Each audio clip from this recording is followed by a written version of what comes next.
자, 반갑습니다. 대가대표입법 성명석 소장입니다. 자, 지난 시간에 제가 예고를 해드렸던 대로요. 오늘은 특집 방송으로 여러분들 함께합니다. 지난 충격 성 소장의 비밀 노트란 타이틀을 가지고 제가 1강부터 10강까지 여러분들 강의를 다 마쳤습니다. 하여튼 그동안 성원해주신 우리 시청자 여러분, 그리고 이데일리 가족 여러분, 감사를 드리고요. 또 다음 시간에는 또 새로운 타이틀 가지고 제가 또 여러분들을 좀 뵙기로 약속을 드리고요.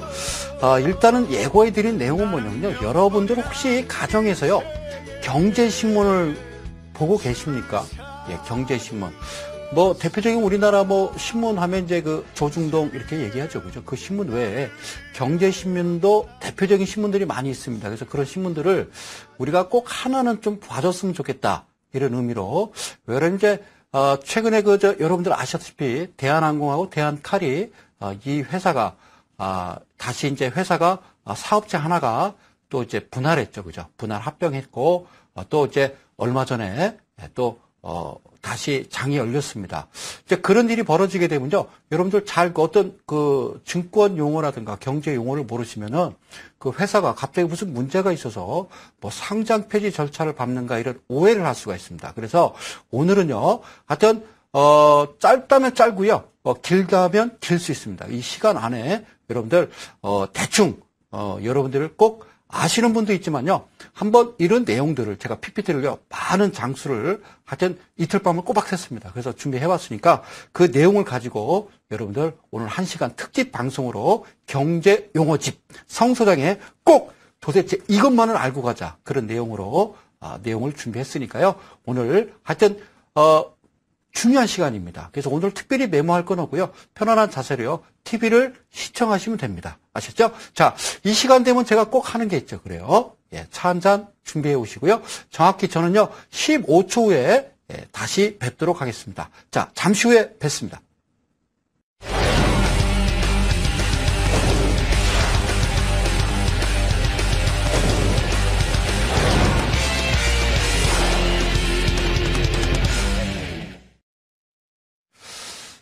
자, 일단 화면으로 들어가세요. 제가 이렇게 썼습니다. 오늘 특집 방송, 성 소장의 이것만은 알고 가자. 전에 제가 나이스 스탁이라고요. 충격 비밀노트 이전에 또 강의를 해놓은 게 있습니다. 그래서 이데일리 TV에 들어오시면 홈페이지로 들어오셔서 여러분들이 그 내용을 또 들으시면 됩니다. 그래서 오늘은 어떤 요약집이니까 오늘 한번 강의를 한번 자세하게 한번 보시면 될 것 같습니다. 자, 화면을 이제 넘기면서 제가 설명을 드릴게요. 여러분들은 무슨 아시는 분도 계시겠지만, 우리가 이제 신문지상이나 어떤 방송에서 보면 유가증권 시장 이렇게 이야기합니다. 그래서 이게 다 내포된 건데요. 우리가 이제 주식 하시는 분들은요, 유가증권 시장 하면 요거는 이제 코스피로 우리가 이해를 하시면 되고요. 코스닥 시장은 그냥 코스닥 시장이라고 이렇게 이야기를 합니다. 그래서 유가증권 시장과 코스닥 시장 이렇게 이야기를 하면, 코스피와 코스닥이구나 이렇게 여러분들이 생각을 하시면 되고요.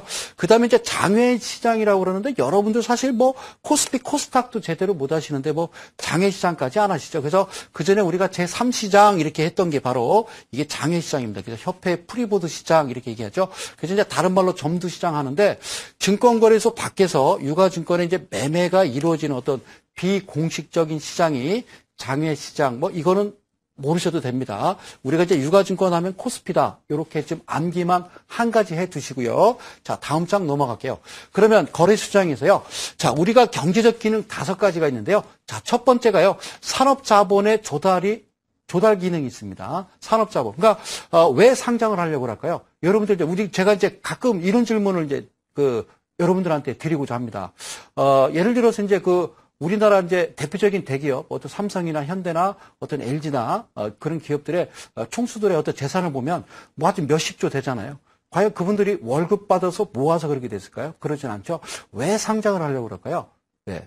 그죠? 빌 게이츠 같은 경우도요, MS사, 마이크로소프트사, 빌 게이츠도 실제적으로 거부가 된 것은 어떤 소프트웨어를 팔아서 그런 게 아니라 뭐죠? 그렇죠? 주식입니다. 주식입니다. 그래서 어쨌든 이제 산업 자본 조달, 그러니까 회사가 상장함으로 인해서요 어떤 자금 조달 가능하고요. 그다음에 이제 두 번째가 재밌는 게 뭐냐면 투자 수단의 제공 기능한대요. 투자 수단. 그러니까 여러분들이 은행에 돈 넣어놓지 마시고, 이제 은행에 이제 돈 넣어놓으면 이제 이자 얼마 안 주잖아요. 그래서 투자를 할 수 있는, 투기라고 하시면 안 돼요. 투자 수단의 제공 기능이고요. 그 다음에 세 번째는 소득 재분배. 우리가 뭐 배당받고 뭐 이러잖아요. 그죠? 그리고 자금의 효율적 배분 기능이고. 그런데 제가 색깔을 좀 달리 했습니다. 자, 경제적 기능 5가지 거래소 시장에서 사실 중요한 건 이거죠. 재정금융정책의 이제 수단을 제공하는 게 바로 거래소 시장에서 경제적 기능 5가지의 가장 중요한 역할이죠. 여러분들 뭐로 답을 할까요? 투자 수단의 제공 기능 이런 거 얘기하지 말고요. 그러면요, 이 내용이 뭐냐면 이겁니다. 자, 5번째 재정금융정책. 자, 지금 경기가 안 좋아요. 그죠? 정책자 경기가 안 좋으면은 우리가 이제 재정 정책을 피는데 뭐 통화 정책, 재정 정책 피는데 우리가 이제 흑자 재정 정책이 있고요, 적자 재정 정책이 있는데 우리가 이제 흑자는 좋은 거죠. 적자는 빨간색입니다. 그래서 좋지 않을 때는요 우리가 재정 정책을 피는 겁니다. 그래서 그게 이제 수단으로 사용하는 게 바로 거래소 시장입니다. 그래서 뭘 하냐면요, 정부가 증권 시장을 통해서요 뭘 발행할까요? 재정 증권 발행합니다. 그래서 우리가 이건 이제 다른 말로요 국채 이렇게 얘기하죠. 네, 국채. 국채는요, 회사채에 비해서, 사실 사채라고 그러죠. 회사채에 비해서, 다른 채권에 비해서 이자가 쌉니다. 이자 많이 안 줍니다. 그런데 사람들이 많이 몰리는 이유는요, 나라가 돈 떼먹을 일은 없는 거죠. 그죠? 네, 사채는 이제 이것도, 채권 투자해서 사실 제가 손실을 볼 수 있는 겁니다. 그런데 국채는요, 무슨 일이 있어도 그거는 안전한 자산이라고 볼 수 있는 거죠. 그래서 최근에 이제 방송 보면 뭐 미국 국채, 그다음에 뭐 금값 뭐 이런 얘기 하죠. 제일 안전 자산은 미국 국채고요. 자, 일단 재정증권 발행해서 이제 그 돈으로 인해서 이제 나라를 좀 우선 경기 부양을 시킨 후에 그다음에 어떻게 할까요? 그다음에 경기가 살아나면 다시 돈을 푼 만큼 다시 빨아들이면 되는 거죠. 그래서 적자 또는 이렇게 썼습니다. 흑자 재정을 운용해가지고 재정정책의 보완적인 수단으로 활용하는 기능이 바로 거래소 시장에서 가장 중요한 재정금융정책의 수단을 제공한다. 이렇게 여러분들 보시면 됩니다. 투자 수단 제공 이런 얘기 하지 말고요. 자, 다음 장 넘어갈게요. 그러면 한국거래소는요. 1,000억 원 이상의 주식회사입니다. 주식회사입니다. 지금 방송하고 있는 정문에 딱 나가면요. 딱 보입니다. 그래서 우리나라에는 몇 개요? 그렇죠. 1개만 존재합니다. 자, 내 아는 후배가요, 거래소를 들어갔대요. 그래가지고, 저한테 그랬고, 소장님, 저는요, 면접을 보는데, 면접관이, 어디를 근무하고 싶습니까? 이렇게 물어보더래요. 근무지. 그래서, 나는 무조건 본사에 근무하고 싶습니다. 이렇게 얘기했대요. 그게 좋아하더라고요. 그래서 한국거래소의 본사는요, 부산입니다. 이 앞에 있는 서울은요, 지소입니다. 그런데 이게 한 가지 좀 아이러니한 게 뭐냐면요, 우리나라의 금융가가 어디입니까? 여의도입니다. 그렇죠? 여의도가 금융가죠. 그런데 부산이 본사라는 거, 여러분들 그 본사 근무, 물론 뭐 서울 사시는 분이 뭐 부산에 근무한다고 해서 뭐 문제 없는 건 아닌데, 그래도 여의도에 있어 이거와 부산에 있어 이건 다르죠. 그죠? 그래서 부산에 있습니다. 그래서 한때는 모 정권 시절에, 모 대통령 시절에 부산을 제2의 홍콩, 그래서 우리나라를 금융의 허브로 만들겠다.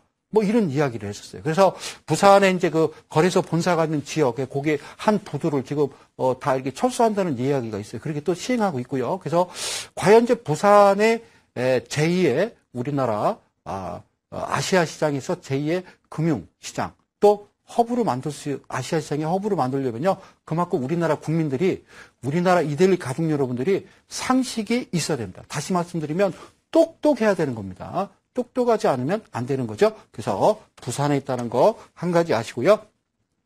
한국거래소의 조직들을 보면요, 제일 높은 분이 이사장입니다. 그 밑에 경영지원본부라는 게 있고요. 그 다음에 유가증권 코스닥시장본부. 자, 여기서 이제 뭐라고 그러죠? 자, 포괄적인 면인데요. 자, 유가증권은 코스피, 코스닥시장본부 이렇게 여러분들 머릿속에 입력하시면 됩니다. 항상 방송에서 보면요, 유가증권 시장이라고 이렇게 얘기하니까 코스피하고 혼동해서는 안 됩니다. 같은 말이에요. 그 밑에 선물시장본부가 있고 제일 빨갛게 제가 표시했는데요. 이거 뭐죠? 시장감시본부입니다. 그래서 가장 중요한 역할을 해야죠. 그래서 여기서 작전을 한다든가 여러분들의 어떤 가슴 아픈 사연, 그렇죠? 그거를 미리 차단하는 그런 이 본부가 있는데, 요게 이제 최근에, 그죠? 우리 박근혜 대통령께서, 그죠? 이걸 전체적 수사본부를 하나 차렸어요. 그죠? 네, 검찰하고 연합해서 그건 아시는 내용이죠. 자, 그래서요. 한국거래소는요. 그런데 우리가 이렇게 하셔야 돼요. 회원 조직으로 구성되어 있대요. 그래서 회원이 아닌 자는 매매가 금지되어 있다 이렇게 되어 있거든요. 그 회원이 누구냐? 여기 써놨어요. 일정한 자격 조건을 갖춘 결제 회원이다. 그리고 매매 전문 회원이다. 그래서 여러분들이 나 한국거래소 회원이야 이런 말씀하시면 안 돼요. 그래서 대통령령이 정하는 회원입니다. 이게 다른 말로 그냥 쉽게 풀어서 얘기할게요. 증권회사 끝. 자, 한국거래소 회원 조직으로 구성되어 있는데 회원이 아닌 자는 매매가 금지돼요. 그럼 회원이 누굴까요? 증권회사 끝. 자, 이렇게 여러분들 여기까지 이해 가시죠? 다음 갈게요. 자, 발행자가 있고요. 발행자를 보면은 이거죠, 그죠? 경영과 소유의 분리입니다. 그죠? 경영과 소유의 분리고 그리고 뭐냐면요, 자금 조달이 용이합니다. 그래서 상장을 하는 거예요. 그리고 상장을 하게 되면 홍보 효과가 있어요, 없을까요? 있겠죠? 홍보 효과는 있겠죠? 왜 있을까요? 우리 회사 상장된 회사와 상장되지 아니한 회사하고는요, 엄격하게 다르죠. 국민들의 시선이, 그러니까 투자자들이 볼 때는 그죠. 물론 비상장된 회사가 나쁘다는 회사는 아닙니다. 그래서 상장돼서 우리가 소위 잡주로 일컬어지는 회사보다는 진짜 틈실하고 상장해도 충분한 회사가 있음에도 불구하고 상장하지 않는 회사가 있어요. 그거는 여러분들 혼돈하시면 안 돼요. 그리고 경쟁 매매로 공정한 가격이 형성된다라고 하는데 경쟁 매매가 뭔지는 제가 차근차근 설명드릴게요. 경쟁 매매는요, 여러분들 시장에서 매매하시죠? 시장에서 매매하시는 거 그게 경쟁 매매입니다. 그리고 자, 마지막 대외적 신인도 증가하는 게 발행자의 어떤 좋은 점이겠죠. 그러면요, 발행자와 투자자가 있는데 투자자는 어떤 역할을 할까요? 여기서 재밌습니다. 거래소 시장에서 계속 거래로 황금성이 좋다. 그러니까 언제든지 내가 들어가서 언제든지 사고 언제든지 팔고 언제든지 현금화할 수 있는 거. 이걸 황금성이라고 그래요. 그렇죠? 그래서 근데 제가 1강부터 시간까지 쫙 보셨지만 황금성이 좋은 거는 어디에 좋을까요? 고점에서 좋죠, 그죠? 저점에서는 황금성이 좋을까요, 나쁠까요? 좋지는 않아요. 아셨죠? 그래서 주식은요, 팔 때는 고점에서 파는 거니까 황금성 좋을 때 팔아야 되겠죠? 그리고요, 주식의 담보 가치라고 있습니다. 그래서 내가 1억 원어치 주식을 샀어요. 그런데 더 사고 싶어요. 그러면 그 주식의 자체가 담보 가치가 돼서 더 매수를 할 수 있다는 거. 그 다음에 뭐라고 쓰냐면 투자자를 보호한대. 글쎄요, 어떤 보호하는지 모르겠지만 하여튼 보호를 하고 있습니다. 어디서? 자, 그럼 거래소에서요. 그리고 신뢰성 있는 투자 정보를 공시한대요. 이거 가장 재밌는 건데요. 신뢰성 있는 투자 정보를 공시하기 때문에 여러분들 투자 판단에 도움이 된다. 이렇게 되어 있습니다. 신뢰성 있는 투자 정보를 공시하기 때문에 여러분들이 투자 판단에 도움이 되면은 자, 이 내용을 보고 여러분들과 이야기를 나누자면 그러면 어떻게 해야 돼요? 주식에서 돈을 잃으면 안 되죠. 이럴 수가 없죠. 아니, 정확하고 신뢰성 있는 믿음이 가는 투자 정보를 공시하는데 투자하는데 왜 돈을 잃죠? 왜 잃을까요? 그거는 뒤로 갈수록 제가 하나씩 베일을 벗겨드리도록 할게요. 여러분들, 상장의 종류가 있어요. 상장의 종류가 있는데 첫 번째는요, 신규 상장이 있고 그 다음에 두 번째는 신주 상장이 있어요. 그리고 마지막 변경 상장이 있어요. 그래서 신규, 신주, 변경. 자, 신규 상장은 여러분들 아시는 거죠? 비상장 회사가 어디에? 코스피에 상장하는 걸 우리가 신규 상장 이렇게 얘기해요. 신규 상장. 그런데 신주 상장은 뭐냐면요, 이미 상장된 회사, 상장돼 있어. 그 회사가 여러분들 좋아하는 거 유상증자, 무상증자 내지는 합병 내지는 전환사채 권리 행사, 뭐 주식 배당, 예탁 증서 등을 통해서 다시 상장하는 겁니다. 그러니까 주식수를 늘리는 거죠. 쉽게 얘기하면 그를 신주 상장인데 이미 상장된 회사가, 이미 신규 상장된 회사가 이렇게 주식수를 늘리는 겁니다. 오케이. 그리고 변경 상장이라고 있어요. 변경 상장은 회사를 바꾸는 거예요. 회사를. 그렇죠? 뭐 지철에서 뭐 포스코 이런 식으로요. 상호를 바꾼다든가 우선주를 보통주로 바꾼다든가 뭐 액면가를 바꾸는 경우도 있죠. 그죠? 액면가를 뭐 5,000원에서 뭐 2,000원 뭐 500원으로 바꾼다든가 뭐 자본을 감소한다든가 뭐 주식수를 감소한다든가 이런 거 뉴스에서 보셨죠? 등등등 요걸 변경한 새로운 주권 상장을 우리가 변경 상장 이렇게 얘기해요. 변경 상장 아셨죠? 자, 요런 게 있어요. 요렇게 세 가지를 여러분들이 꼭 기억을 하시고요. 자, 주가에 주식의 가격에 영향을 미치는 중요 사항을 보면 즉 상장 폐지 기준에 해당하는 사유 발생할 때요. 발생 시에 이런 사실들을 투자자들에게 알리고 주지시켜서 선의의 피해자를 보호하자 이런 거죠. 자, 하여튼 내용은 멋있습니다. 선의의 피해자를 보호하자. 주가의 영향, 그러니까 상장증권의 매매거래 정지 제도를 제가 설명을 드리는 겁니다. 상장된 증권의 매매거래 정지 제도. 자, 그래서 왜 그렇다? 선의의 피해자를 보호하기 위해서 그렇다. 이렇게 얘기해요. 과연 여러분들 피해자가 없었어야죠. 한 분도 없었어야죠. 예, 그래서 제가 지금 드리는 강의는요. 오늘 특집 강의잖아요. 그러니까 똑바로 알자라는 거죠. 똑바로 알자라는 거죠. 이거 알지 못하면 그대로 당할 수가 있어요. 잘 볼게요. 여러분들 잘 보세요. 갑자기 내가 가지고 있는 종목이요. 거래 정지되는 경우가 있습니다. 거래 정지되는 경우가 있어요. 그러니까 깜짝 놀라죠. 야, 그죠? 근데 알아야죠. 미리 공시를 합니다.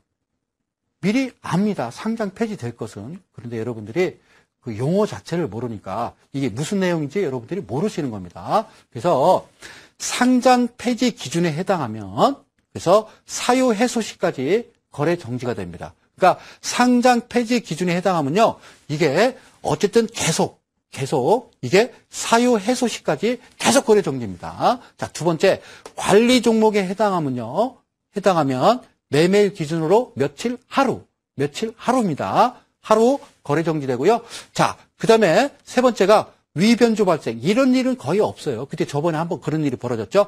위변조 발생될 때 매매일 기준으로 하루 여러분들 거래 정지가 된다라는 거. 그리고요. 이건 아시죠? 네, 얼마 전에 그렇죠? 대한항공과 대한칼 분할 합병 주식 교환이라든가 주권 제출 이것도 사유 해소 시까지 거래 정지가 되는 겁니다. 그러니까 갑자기 대한항공이 그죠? 저번에 딱 거래 정지되니까 이 회사 무슨 문제 있나요? 상장 폐지되나요? 하여튼 거래 정지만 되면 무조건 상장 폐지된다네. 그거 왜 그럴까요, 여러분들?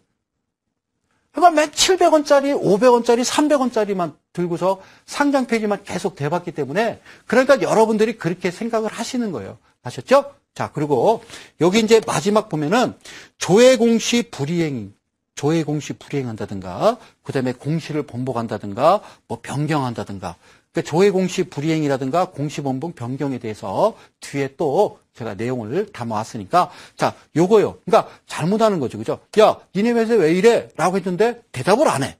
그리고 자, 늑대가 나타났다라고 해서 가보니까 늑대가 없어. 하여튼 뭐 양이 100마리가 뭐 늑대한테 잡혀 먹었습니다. 그래서 가보니까 한 마리가 그냥 이렇게 물 위로 오다가 저기 뚝 떨어진 거야. 이런 내용들. 이거는요, 괘씸죄에 걸려서 하여튼 지정일 당일 하루 거래 정지가 됩니다. 그래서 매매 거래 정지는 이런 내용이 있다라는 거, 여러분들. 그러니까 이거는 나쁜 게 아니에요. 그렇죠? 그러니까 다 나쁜 건 아니라고요. 자, 성소장의 코멘트. 아, 그래요. 거래소 시장에서 상장 폐지되면요, 휴지됩니다. 휴지. 왜 휴지가 되냐면요, 내가 예를 들어 1,000만 원어치 샀어요. 와! 근데 회사가 상장 폐지됐어요. 그럼 어떻게 돼요? 그렇죠? 7일간 정리 매매 기간 주는데 얼마부터 시작할까요? 5원, 10원 막 이랬죠. 그죠? 그래서 내가 갖고 있는 주수대로 갖고 있던 종목 예를 들어서 뭐 10,000원짜리인데 뭐 예를 들어 5,000원짜리인데 상장 폐지가 돼버리면 그냥 10원 받는 거예요. 10원. 5원, 10원. 그러면 어떻게 돼요? 돈을 찾았어요. 그래서 두루마기 화장지 하나 살 돈은 나와요. 아셨죠? 그러니까 안타깝다는 거죠. 그래서 제가 휴지라는 표현을 썼습니다. 왜냐하면 휴지라는 얘기를 많이 하죠. 그죠? 예, 휴지. 그러니까 항상 이런 종목은 A시장 쪽 가까이 안 하는 게 맞겠죠? 맞겠죠? 그러니까 이상한 종목 하지 마시라고 제가 말씀드린 겁니다. 자, 그 다음에는요, 위에 기업 내용 공시 제도가 있습니다. 이제 여러분들 뉴스입니다. 뉴스 많이 보시죠? 그런데 뉴스를 보는데 어떨 때는요, 뭐 이 회사가 어디하고 뭐 MOU를 맺었다 이런 뉴스는 괜찮은데 가끔 보면요, 무슨 내용인지 몰라요. 뉴스 내용을 보는데 야 이게 무슨 내용이지? 이거 여러분들 이해를 못 하시는 분들이 많기 때문에 결국에는 에이 몰라 저 전문가가 좋다고 그랬어 저 방송에서 좋다고 그랬어 나는 사면 되지 뭐 언젠간 가겠지 그죠? 그런 얘기죠. 그런데 공시가요 이렇게 있어요. 첫 번째가 정기 공시라고 있고요. 그 다음에 수시 공시가 있고 밑에 제가 당구장 표시했거든요. 중요하기 때문에 조회 공시가 있는데 정기 공시라는 건요. 제가 이렇게 써놔요. 여기 사업 보고서라고 되어 있습니다. 사업 보고서는 이 회사가 너네 회사가 자 1년입니다. 1월부터 12월까지 얼마나 매출 영업이익 얼마나 장사를 잘했느냐. 이게 사업 보고서입니다. 그렇죠? 자, 두 번째 반기 보고서는 말 그대로 반토막이죠. 그죠? 그러니까 1년을 반으로 나눈 겁니다. 6개월씩 이거를 반기 보고서 이렇게 얘기해요. 그러면 분기 보고서는 뭘까요? 분기는 그렇죠. 3개월씩 나눈 겁니다. 우리가 1분기, 2분기, 3분기, 4분기에서 나눈 거죠. 그래서 요 보고서, 정기 공시 가장 중요합니다. 사업 보고서. 그래서 여러분들이 매일 이제 그 매매하시기 전에 그 회사에 들여다보는 게 제일 중요한 게 처음에 그 회사에 1년 동안 작년에 어땠는지, 재작년에 어땠는지, 매출이나 영업이익이나 당기순이익을 체크하는 이유도 그런 거죠. 그렇죠? 그리고 되게 이제 분기 보고서를 안 보시는데 이것도 보셔야 됩니다. 작년에 아무리 매출액 영업이익이 좋더라도 올해 보니까 분기별로 보니까 2분기 내내, 1분기, 2분기, 3분기 내내 회사가 좋지 못하다라고 그러면요. 그거는 가지고 계시면 안 되는 거죠. 종목을. 아셨죠? 뻔한 거니까. 자, 수시공시는 뭐냐면요. 이 회사가 늑대가 나타났다. 그렇게 이해를 하시면 돼요. 그러니까 기업에 이거 말고 사업보고서, 반기보고서, 분기보고서 말고 기업의 주요 경영사항 같은 거 있잖아요. 그 회사 갑자기 뭐 좋은 거 말고 나쁜 소식도 나옵니다. 이게 다 좋은 것만 나온다고 하지 마시고요. 그러니까 기업의 이제 주요 경영사항 어디 뭐 플랜트를 어디를 뭐 계약을 했다든가 조선주 같은 경우는 배를 이제 몇 척을 수주를 받았다든가 이런 내용들입니다. 그래서 기업의 주요 경영 사항이 나오고서 가끔 이제 호재로도 이제 나오고 악재로도 나오는데 그런데 웃긴 게 이 공시제도를 가만히 보면요. 주가가 이미 반영이 됐어요. 거의 100이면 100 똑같아요. 자, 뉴스 나오고 어떤 이 회사의 호재가 나오고 주가가 그때부터 쭉 올라가는 경우는요. 저는요. 눈을 씻고 보들을 못했어요. 아셨죠? 그러니까 이것도 꼼꼼히 챙기시고요. 그걸 뭐라고 그런다? 수시 공시라 한다. 그리고 마지막 이 조회 공시가 가장 중요한데 기업에 대한 풍문. 그러니까 어떤 회사가요. 갑자기 막 올라가는 거예요. 그냥 막 올라가요. 그래서 제가 전화를 해봤다니까요. 그래서 전화를 해봤어요. 그 회사에다가. 그러면 이제 그 회사에 전화하면요. 누가 있냐면 그 회사에 전화를 하면 주담이라고 그래요. 주식 담당이 있어요. 그래서 내가 이제 물어봅니다. 당신네 회사가 내가 이제 주주다 말이야. 종목을 가지고 있는데 당신네 회사가 왜 갑자기 주가가 이렇게 올라갑니까? 무슨 좋은 일이 있습니까? 라고 물어보면요. 그 친구가 저한테 되물어요. 글쎄요. 왜 그런데요? 라고 물어보는 경우가 있어요. 아니 나는 궁금해서 물어봤단 말이에요. 팔아야 되는지 어떻게 되는지. 아니 너무 올라도 겁이 나잖아요. 그랬더니 그 친구가 오히려 저한테 물어보는 거예요. 글쎄 왜 그러죠? 라고 물어보면 아니 그런 경우가 있어요. 그죠? 반대로 저한테 물어보는 경우가 있어요. 예. 자, 그래서 조회 공시라는 건 뭐냐면 어떤 기업에 대한 어떤 풍문이죠. 그러니까 회사가 급격하게 올라가든 급격하게 떨어지든 자, 풍문이라는 거지. 그죠? 바람풍자예요. 자, 풍문, 보도 내용의 사실 여부. 그러니까 어떤 뉴스에 막 나온 거야. 전에 있었던 것처럼 무슨 기획재정부가 청와대에 보고를 했는데 화폐 개혁을 한다. 그래서 무슨 위패 감별기 수혜주 그리고 그런 사건이 있었잖아요. 그죠? 네. 자, 그렇듯이 어떤 그런 보도 내용에 야 이게 정말이야? 사실이야? 라는 거죠. 그죠? 사실 여부를 주가의 급등락 시 공개되지 않는 미공개 소문에 있냐 없냐에 대한 공시를 조회 공시라고 그래. 그렇죠? 그래서 야 니네 회사 가베란 회사 이거 사실이야? 정말이야? 풍문 보도 내용 사실이야? 라고 얘기하는 거죠. 그럼 되게 뭐라고 그래요? 전혀 사실 무근입니다. 이렇게 얘기해요. 그리고 재밌는 거는 그렇게 해놓고 나중에 며칠 지나고 보면 대주주가 팔았어. 대주주가 엄청 팔았어. 고점에서. 그런 경우 봤죠. 그죠? 그래서 왜 팔았냐 그랬더니 주가가 올라서 그냥 팔았대. 이유 없어. 그것도. 그게 또 법적으로 문제가 되느냐? 아무 문제가 안 된다는 거죠. 그렇죠? 그래서 어쨌든 이거를 이제 조회 공시라 한다. 그렇게 아시면 되고요. 자, 성 소장의 코멘트. 근데 웃기는 조회 공시가 뭐냐면 여러분들 아세요. 그 조회 공시가 요구 시점이 오전이면요. 오후인데 자, 이거 잘 알아야 돼요. 우리가 주식시장에서 오후 그러면 몇 시 얘기하죠? 3시? 3시? 6시입니다, 얘는. 6시입니다. 그러니까 장 끝났어요. 그러면 조회 공시해라 그러면 요구 시점이 오전이면요. 요구 시점에 이미 주가 많이 갔어요. 야, 다 간 다음에 털 때쯤 돼가지고 이런 이제 조회 공시 나오면 요구 시점이 오전이면은 오후 6시입니다. 그러면 이 공시가 언제 나오는지 알아요? 대개가 5시 59분 59초에 나옵니다. 좀 약간 오편이 있는데, 정말이에요. 그럼 여러분들은 3시까지 안 나오면, 뉴스 없구나라고 생각하고 개인 투자자들은요, 자리에서 벌떡 일어납니다. 실제적으로는 아니잖아요. 엄청난 짓이잖아요. 그렇죠? 그리고요, 또, 요구 시점이 예를 들어 오후다. 그러면요, 이거는 어떤 거냐면요, 이것도 주가가 많이 올랐어요. 올랐고, 또 가만히 있다가 오후에 막 치고 올라가는 거예요. 가만히 있다가. 오전에 9시부터 12시까지, 1시까지 가만히 있다가 2시부터 막 주가가 막 밑에서 막 올라가고 상한가를 딱 때려놔요. 그러면 내일 오전이면 12시잖아요. 그리고 아침에 또 점상을 날립니다. 그럼 개인 투자자들. 뭐 예를 들어서 한 13%, 12% 시작하면 와, 이 회사 뭔가 있나 봐 그러고 쭉 들어가면 공시 나오죠. 왜 올라가는지 우리도 알 수 없음. 사실 무근. 응? 그 기사 내용이 뭐 이렇게 나오면은 주가는 그때부터 웃죠. 하한가. 이거 진짜 이거는 좀 바뀌었으면 좋겠어요. 그리고 이거는 조금 그래요. 제가 이제 주식을 계속 보면서 한 20여 년 동안 보면서 이게 도대체가 어떤 정권이 바뀌더라도요. 이걸 바뀌지가 않더라고요. 이거는 개인 투자자들 진짜 힘들게 하는 거거든요. 저는 이게 참 안타깝습니다. 이게 이제 다 뒤져보면요. 이게 다 작전이에요. 진짜 개인 투자자들 가슴 아프게 하는 게 사실 이런 겁니다. 그래서 조회 공시도 좀 이상한 뭐 그때그때 경고 주고 뭐 아주 미리 막 뭐 갑자기 뭐 그런 거 저는 이번 정권 들어도 참 좋은 게 그거거든요. 막 그냥 기습 가서 막 압수수색 막 이런 거요. 하여튼 아니래. 그리고 대주주는 팔아. 이게 말이 됩니까? 나는 모르는데 모르쇠로 해놓고 자기는 파는 경우 이거 보면서 참 안타까워요. 특히 이제 정치인 테마주들 심했잖아요. 그죠? 이게 뭡니까 그거. 환수 조치해야 돼 이거는. 말도 안 돼. 그거 개인들 돈이에요. 그렇죠? 자, 다음 보겠습니다. 제가 이번 추석 때요. 성묘를 갔다가 어디 좀 잠깐 들렸습니다. 들렸다가 오는 길에 대한민국의 그 유명하다는 우리나라 국도 37번 국도.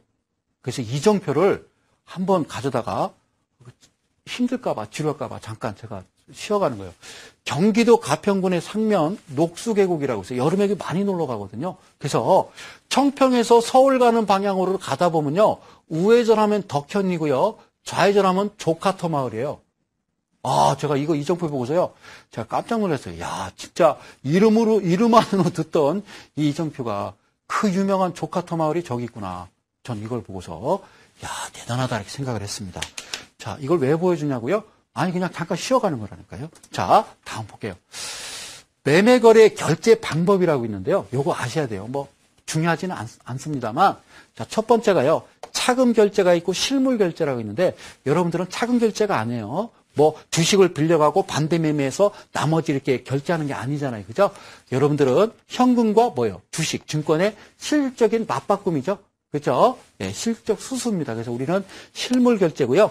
그 다음에 또 전량 결제가 있고 차감 결제인데 또 차감 결제입니다. 그렇죠? 그래서 여러분들이 종목별 매수 매도를 차감한 잔량입니다. 그래서 잔액을 수수하는 거래가 우리는 지금 차감 결제를 쓰고 있어요. 아셨죠? 차감 결제입니다. 또 현금과 증권의 실질적 수수는 실물 결제고요. 그 다음에 마지막 하나가 뭐냐면 개별 결제. 그러니까 여러분들이 이제 뭐 직접 갔다가 결제하지는 않잖아요. 그죠? 매매하다 보면은 우리는 이제 집중 결제죠. 그래서 결제기구에서 집중해서 여러분들 결제해 줍니다. 고맙게도. 그죠? 여러분들이 뭐 삼성증권 하나 사가지고 뭐 이건희 회장님한테 갖다 결제하지는 않죠. 그죠? 자, 근데 결제 시한이요. 4시입니다. 4시인데 단 거래소가 시간 관리상 필요시에는요. 예외라는 거 여러분들 머릿속에 꼭 놓으시면 되겠습니다. 자, 다음 갑니다. 이번에는 제가 엄청나게 이야기한 겁니다. 제가 이데일리 TV에서 수도 없이 몇 년간 반복으로 얘기하는 거, 시장관리제도. 이번에 드디어 빛을 발했습니다. 우리 사랑하는 박근혜 대통령께서 이번에 딱 정권 들어오면서 다 도망갔어요. 그러니까 최근에 종목 보면 투자 경고, 투자 위험 이런 종목들이 별로 없어요. 전에는요 엄청나게 많았습니다.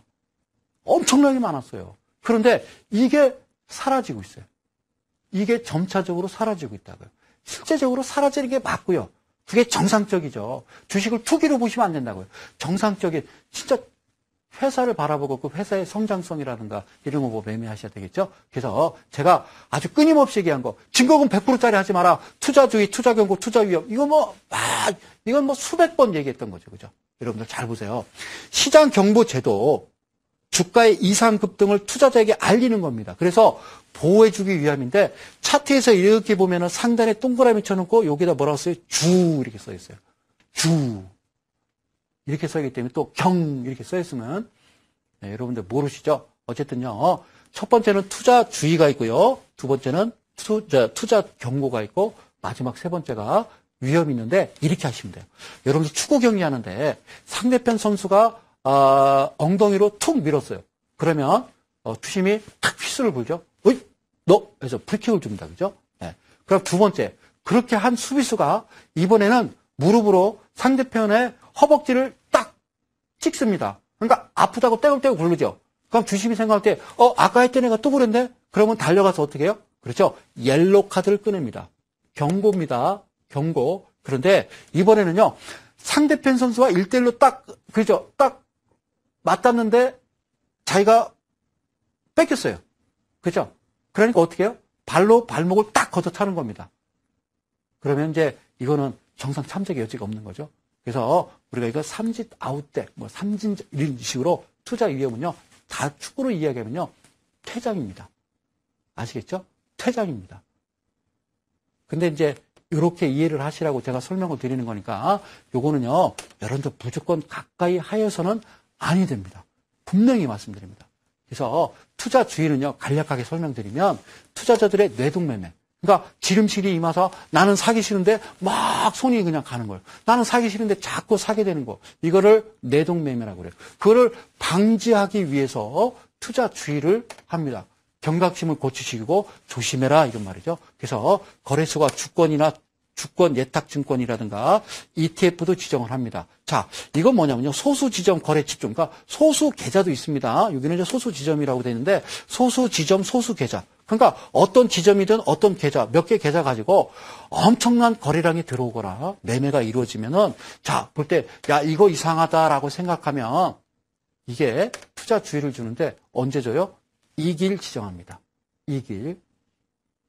그러니까 이런 경우 보면요. 그리고 이제 2길 지정해요. 그리고 또 사라집니다. 조용하니까.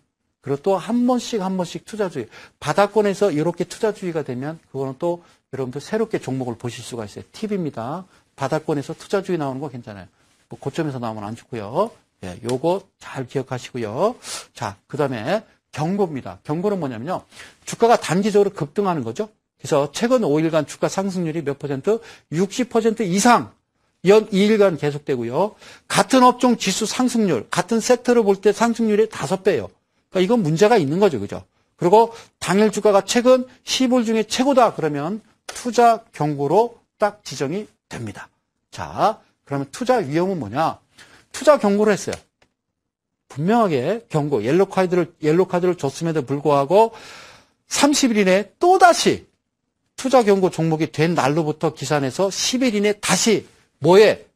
옐로 카드, 경고 종목, 지정, 요건 해당되는 경우가 투자 위험입니다. 그래서 지정 후에 주가가 3일 연속 상승하고 이렇게 하게 되면 1일 거래 정지를 시킵니다. 이렇게 되면 대개가 빠지는데 그렇게 하고 그 다음날부터 한 이틀 조정 주고 또 올라가기도 하죠. 이런 경우가 테마주의 무서움입니다.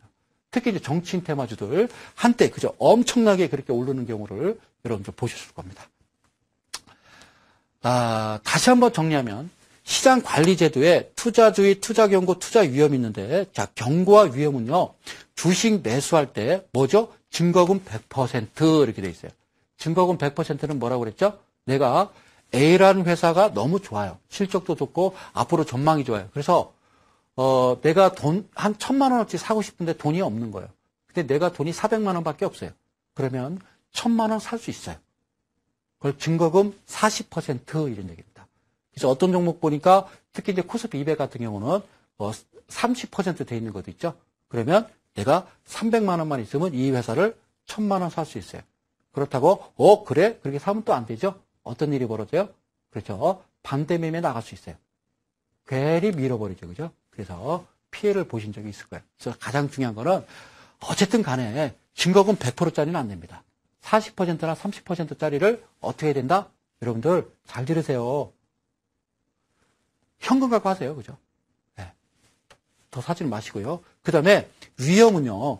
신용거래 금지, 그 다음에 위험은요. 대웅증권도 금지됩니다. 이건 뭐죠? 내가 주식을 1억 원어치 가지고 있어요. 근데 그 주식을 또 담보로 해서 또 주식을 살 수가 있어요. 근데 이거 자체가 금지된다라는 거. 그러니까 요거는 어쨌든 주의 경고 위험은요. 안 좋은 거다. 그래서 이런 종목은 아예 가까이 안 하시는 게 좋습니다. 이런 게 나오면 매도입니다. 근데 되게 고점에서 들어가시는 분들이 있어요. 이게 되게 이제 코스닥에서 이러죠. 코스피에서 이런 경우는 뭐 거의 없죠. 그죠? 코스닥이죠. 그죠? 네. 최근에 코스닥은 좀 코스피에 비해서 좀 올라가는 폭이 좀 약합니다. 네, 약합니다. 자, 그 다음에요. 이거는 우리가 2008년도 때 많이 경험을 했습니다. 2008년도 때 많이 경험했던 거예요. 자, 뭐 이런 경우가 오겠습니까? 또 오지는 않을 것 같아요. 당분간은 앞으로 한 50년은 안 올 것 같아요. 제 생각에는. 이게 오면 큰일 나죠. 그죠? 2008년도 때 우리가 뭐 골드만삭스가 뭐 리먼 뭐 브라더스가 뭔지 알았습니까? 근데 2008년도 때에 알은 거죠. 그렇죠? 몰랐던 거를. 투자회사가 뭔지 알았습니까? 그때 몰랐었어요. 사람들이. 그랬다가 2008년도 때문에 많이 아시게 됐죠. 그때 나타났던 게 서킷 브레이커입니다. 서킷 브레이커는요. 이거를 우리가 두꺼비 집이에요. 집에 이제 그 전기 스위치 있잖아요. 두꺼비 집이라고. 뭐 전기 공사할 때 잠깐 내리죠. 그렇죠. 이걸 그렇게 생각하시면 됩니다. 그래서 코스피가 전일보다 어제보다 10% 이상 빠지는 겁니다. 오르는 거는 상관없어요. 빠지는데 얼마 동안 1분 동안 계속 지속되는 거예요. 60초. 1초, 2초, 1분간 지속되면 20분간 중단됩니다. 그런데 여러분들 이게 이제 뭐 우리나라만 그런 건 아닙니까? 근데 생각을 해보세요. 10%가 코스피 지수가요. 전체적으로 10%가 빠진다라고 그러면 여러분들 시가총액 높은 거 삼성전자, 포스코, 현대차, 기아차, 현대모비스 빼면 나머지 다 하한가라는 얘기죠. 하한가라는 얘기죠. 이거 바뀌었으면 좋겠어요. 이게 말이나 된다고 생각하세요? 거래소에서 할 일은 이건요 직무유기라고 생각하거든요. 주가가 그러니까 삼성전자가 한 7% 빠지고 현대차 뭐 포스코가 뭐 한 6% 빠졌다 그럼 나머지는요 다 하한가입니다. 맞죠? 시가총액 높은 거 몇 가지 빼면 나머지는 다 하한가라는 얘기죠. 이게요 제 생각입니다만 이거 제 생각입니다.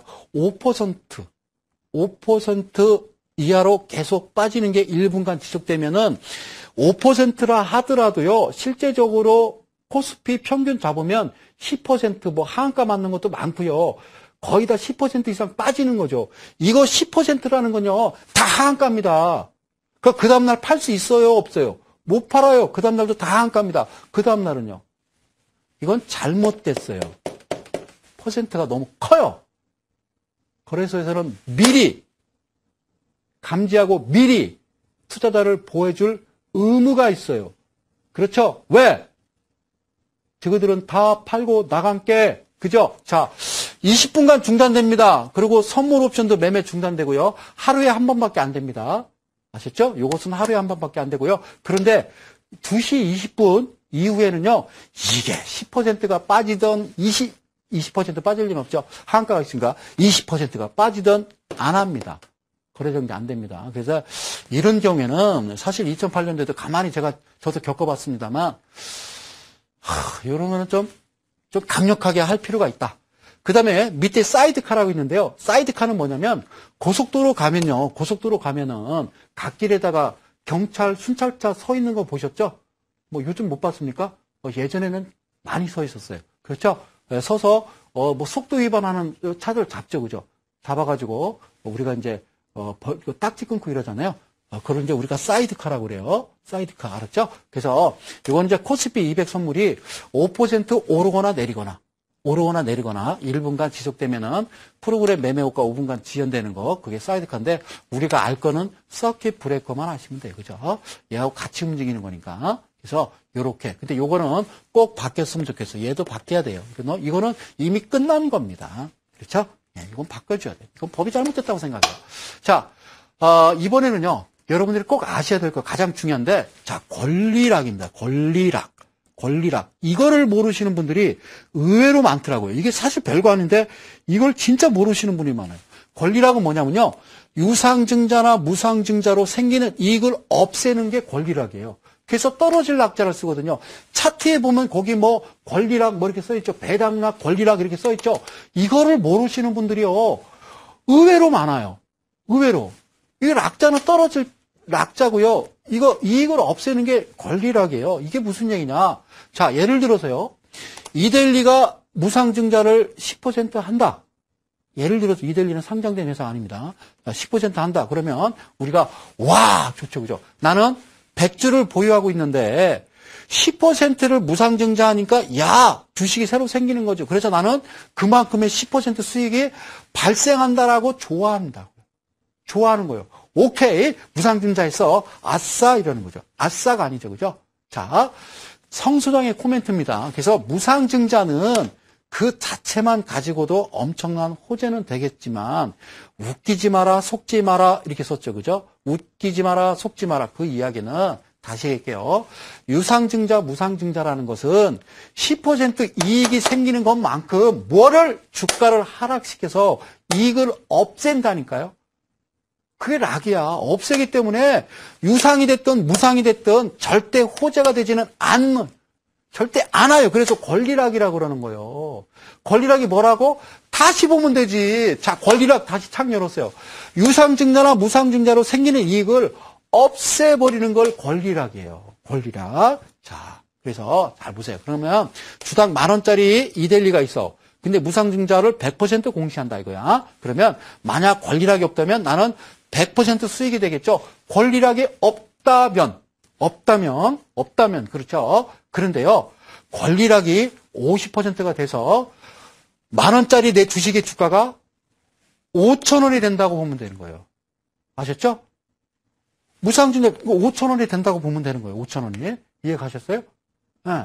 이것도 막 깜짝 놀라서, 주가가 왜 이렇게 빠졌어요? 뭐 이런 분들이 있어요. 그죠? 자, 정확한 가격은 아니지만 그 정도 선에서 뭐가 권리락, 이게 이루어진다. 이렇게 보면 됩니다. 자, 다시 복습하자고요. 주목하세요. 권리락은 보통 거래에서는요, 배당일에 며칠, 3일 전에 결정되는데 요거 꼭 아실 필요 있어요. 권리락의 주식의 시세는 신주의 프리미엄에 상당한 만큼 하락하는데 이거를 뭐라 한다?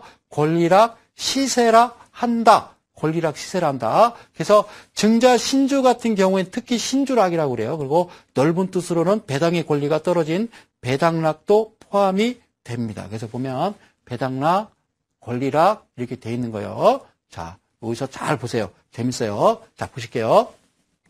10월 1일, 10월 2일, 10월 3일 이렇게 돼 있어요. 권리락이 뭐냐면 이게 10월 3일에 배정 기준일 이렇게 돼 있어요. 그러면 10월 3일이 배정 기준일이에요. 그 주식을 9월부터 보유하는 것에 상관없어요. 단지 10월 1일까지 매수한 사람은, 그러니까 이날이 배정 기준일이에요. 3일이. 그러니까 10월 1일까지 매수한 사람들은 모두 배정 기준일. 자, 이날 어떻게 된다? 권리락 당하는 거예요. 이때 갖고 있던 9월 달에 갖고 있던 주가가 값어치가 뚝 떨어져서 시작하는 거라고요. 아시겠죠? 아시겠죠? 여기까지. 자, 다음 장 볼게요. 그래서 이날이 10월 1일, 2일, 3일인데 10월 3일에 결제돼서 주식이 생기기 때문에 10월 1일에 매수한 사람들까지 뭘 참여하는 거예요? 증자에 참여하게 되는 겁니다. 증자에 참여하게 되는 겁니다. 나 주가 이때 샀는데 주가 빠졌어. 무슨 일이야? 이러는 사람이 있어요. 받았잖아요, 주식을. 주식수가 늘어났잖아요. 그럼 변동이 없어요, 여러분 재산에는. 근데 이거를 이해를 못 하시는 분들이요. 거의 10분 중에 9분이요. 놀랍죠? 대한민국 진짜 똑똑해져야 된다니까요. 세상에. 그렇죠? 자, 다음 볼게요. 반대로요. 자, 10월 1일 날 매도한 사람이 있어요. 이날 매도했어요. 그죠? 그게 저한테 그래요. 나는 이제 1일 날 매도했는데, 이날 엄청 빠졌어요. 이게 무슨 일이에요? 이래요. 그죠? 아무 상관없어요. 이날 빠지면 언제 결제돼요? 하루 이틀, 이날 결제돼요. 그러니까 10월 1일에 매도한 사람은 10월 2일 날 이거 당하지 않아요. 권리락 안 당해요. 권리락 당하지 않고 10월 3일 날 배전 기준일 이내 현금화되기 때문에 증제에 참여한 거예요? 안 한 거예요? 안 한 거예요. 그죠? 안 한 거예요. 아시죠? 그래서 이런 뉴스, 무상증자, 유상증자 이렇게 나오면 주식 사실 때 조심해서 사셔야 되고, 그런데 제가 드리고 싶은 얘기는 사실 10월 2일 권리락은요, 장 시작 전에 권리락 되어진 가격으로 나타나는 거예요. 다시 얘기하면 가격이 떨어져서 시작되는 거라고요. 이거를 기억을 못 하시면 안 돼요. 단 휴일이 끼면 휴일은 제외됩니다. 이건 뭐 다 아시는 거니까. 그래서요, 권리락이라는 거는 다시 얘기하자면 유상증자나 무상증자 받는다고 수익 나는 건 아니에요. 유상증자는 작살이고 무상증자는 좋은 게 아니라 수익은 권리락 이후에 어떻게 돼요? 주가가 상승해야 돼요. 상승해야 돼요. 그죠? 얼마 전에 대한항공처럼 상승해야만 수익이 나는 겁니다. 그렇죠? 그런데 한 가지 재밌는 거는 좀 회계의 성질 때문에 좀 오르는 경우가 좀 많아요. 그런 특이하게 우리나라에서만 좀 그런 경우가 있긴 있어요. 그래서 유상증자는 주가가 조금 약간 무거워지는 느낌이 있기 때문에 수익은 조금 어렵죠. 그죠? 어렵다는 거 여러분들 기억하시고, 가능하면 유상증자, 무상증자는요, 이거는요, 그렇다는 게 아니라 성수형의 코멘트입니다. 분명히 써놨습니다. 네, 써놨습니다. 그래서 제 생각입니다만, 이런 경우는요, 가끔 그래요. 소장님, 여기 무상증자 한다는데 받을까요? 유상증자 하는데 받을까요? 라고 하는데요. 웬만하면요, 받지 말고, 그냥 혹 장기 투자자라면, 예? 여러분들이 유상증자, 무상증자 참여는, 괜찮죠. 당연하겠지만, 여러분들 3년 장기 투자는 제가 눈을 씻고 본 적이 없어요. 여러분들, 나는 매수해서 이거를 3년 동안 가져갈 거야 라고 장기 투자는 본 적이 없다고요. 그렇기 때문에 이거 아닌 이상은 여러분들 절대로 이거를 웬만하면 안 받으시는 게 좋아요. 아셨죠? 제 생각이에요. 네, 그래요. 그래서 두 가지만 좀 볼게요. 가는 대로. 자, 그 다음에는요, 액면 분할이 있고 액면가가 있어요. 액면 분할은 뭐예요? 주식의 액면가를 더 작은 금액으로 쪼개내서 다시 발행하는 거예요. 액면 분할. 그러면 액면가가 뭐예요? 그럼 액면가는 주식회사가 주식을 처음 발행할 때 주권 액면에 적는 금액을 액면가 이렇게 얘기해요. 액면가 500원, 이거 얼마짜리야? 5,000원 이러죠. 그래서 액면가 5,000원짜리 주식 한 개를 10대 1로 액면 분할하고 나면 새로 발행하는 주식 액면가는 얼마예요? 500원이죠. 그죠? 이 국민학교, 초등학교 1, 2학년 알 수 있는 거예요. 그리고 주식수는 10개로 늘어납니다. 끝. 이거 쉽죠. 그죠? 자, 액면 분할은요. 이거 액면 분할하면은 액면가는 낮아지고 어떻게 되죠? 발행 주식수는 늘어나는 거예요. 늘어나는 거예요. 아셨죠? 늘어납니다. 그래서 쉽게 제가 예시를 했어요. 액면가 5,000원인 삼성전자가 자, 시가가 일단 150만 원이라고 한번 가정을 하자고요. 거의 왔으니까 150만 원 주식을 액면 분할해서 액면가를 5,000원짜리를 500원으로 한다 그러면요. 이렇게 낮추고 나서 정규시장에서 거래를 재개할 때는 어떻게 해요? 시초가를 한 주에 얼마? 150이 아니라 15만 원으로 뚝 떨어뜨리는 거죠. 아셨죠? 이때 이렇게 거래가 되는 거예요. 이게 내가 150만 원짜리 샀는데 왜 15만 원 됐어? 야, 이거 큰일 났네가 아니라 주식수가 어떻게 했다? 늘었다라는 거예요. 주식수가 늘어난 거잖아요. 그렇죠? 한 주 갖고 있는데 딱 보니까 10주가 늘어난 거예요. 그러니까 내 재산에는 아무런 문제가 없는 거다. 이렇게 보시면 되는 겁니다. 그래서 마지막으로 액면 분할을 하면 발행 주식수가 늘고 주당 가격이 떨어지는 변화가 오지만 주식 발행액이나 자본 규모는 변함이 없다라는 거. 제가 좀 빠르게 좀 힘차게 달려왔습니다. 준비는 조금 더 했는데요. 다음 또 강의 시작할 때마다 조금씩 중간중간에 어떤 여러분들이 이런 내용들을 좀 삽입해가지고 강의를 또 하도록 할 거고요. 어쨌든 1강에서 10강까지 끝나고 오늘 또 특집 방송을 했습니다만 다음 시간에 또 제가 시간이 여유가 된다라고 그러면요. 새로운 또 타이틀을 가지고 여러분들께 새롭게 선보이도록 하겠습니다. 저는 여기까지 인사드립니다. 고맙습니다.